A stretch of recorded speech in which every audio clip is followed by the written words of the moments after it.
When I first got a motorbike, it was a luxury for me, you know, something for the evenings and the weekends. It was always nice to know that I had a car if I needed it.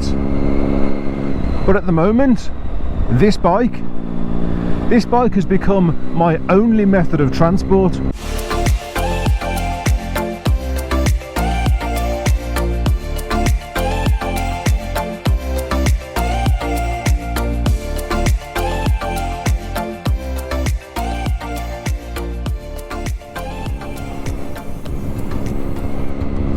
Now, I am curious to hear from other people who have a motorbike as their only method of transport. How do you find it? What are the pros and cons of it? I do know someone who has had a bike for almost 2 years, and that bike has been his only method of transport. Hence, when the engine went on that bike, I lent him my 125.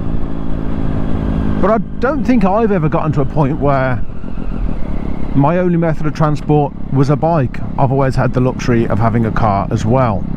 Now, I can already see some pros and cons of having a motorbike as my only method of transport. On the downside, well, it's not as easy to just pop to the shops. You know, you have to go and get all your gear on, get your bike out the garage, just to pop to the shop and get something. Grocery shopping certainly is a lot more difficult, and it's not just about how much you're collecting. Sometimes it's about what you're trying to collect on a bike. For example, today I've got to go and collect some coolant, and it's a 5 litre container, so I have to go and get a 5 litre container of coolant, which if you put that in the boot of your car, you're not going to feel it. But you put that in your backpack on a motorbike and you're definitely going to feel it. But on the upside, well, of course, I am biking a lot more than normal. I do tend to bike quite regularly anyway, but with this bike being my only method of transport, every time I want to go out, I'm going out on this bike, which I take that as a positive thing. I think it's a brilliant thing that I'm out on the bike more often. It's a little bit like when I started commuting on a bike. You know, I'd never commuted before, and once I started, I was completely sold on it, and I was spending more time on a bike. Now, bikes still are kind of a luxury, particularly when you have got a car. But some people, anyone who rides a bike, will probably say, well, actually, you know, when you're trying to weigh up whether a motorbike is a luxury or a necessity, on the one hand, if you've got a car and you don't really need a bike, then it could be seen as a luxury. But anyone who rides a bike will know just how riding a bike feels. It is the best thing for your mental health, and all the bikers out there will say this, and I would definitely agree. And in that respect, motorbikes become far more of a necessity because you need them for your well-being, and that's how I see them now. Definitely more of a necessity thing, even when I have got a working car on the road.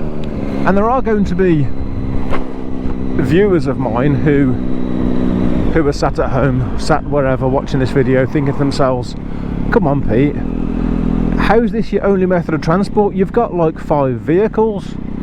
How is this one motorbike suddenly your only method of transport?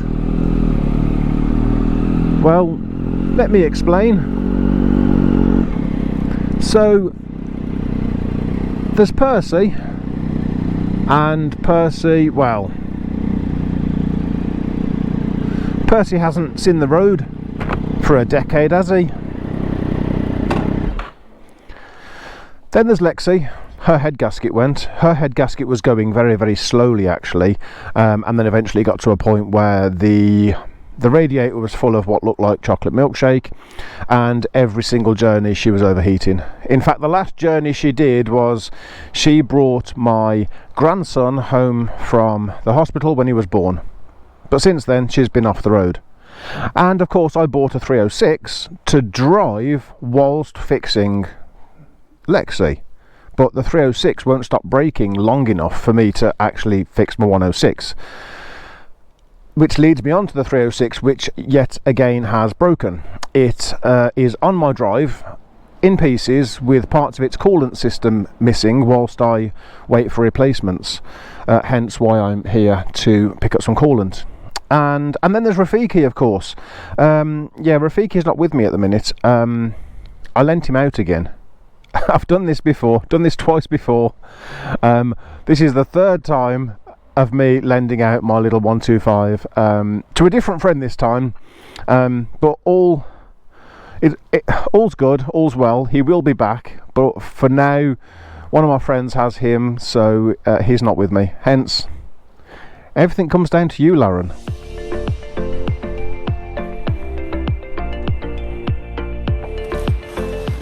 Okay, now we need to try and fit this coolant in my backpack.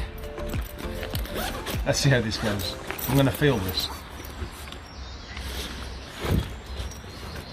Well, it fits, so there's no problem there. But again, you put this in your boot, you're not going to feel it. You carry this on your back, it's 5 litres.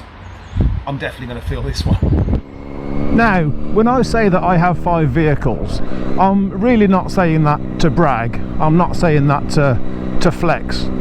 If anything, I may have a problem, because I do love buying vehicles.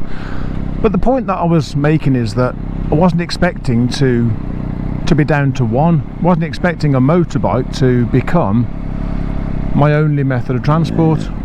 But I guess that's what happens when you insist on buying shitbox Peugeots, which I do, which I love, by the way.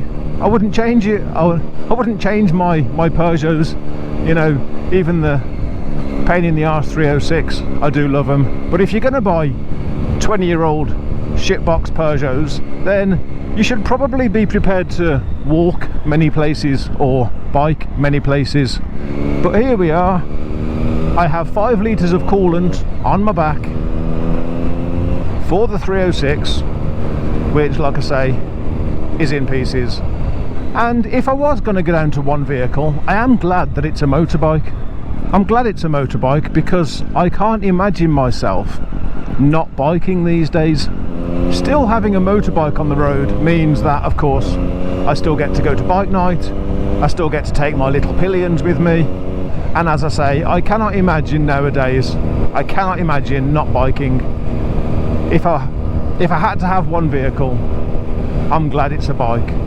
And when I think about Lauren here, and you think that just over 12 months ago she wasn't on the road, she required a significant repair, and she hadn't been on the road for about 3 years. So to think that she's gone from not being on the road for at least 3 years to now being my only method of transport, it's a credit to Lauren, that is.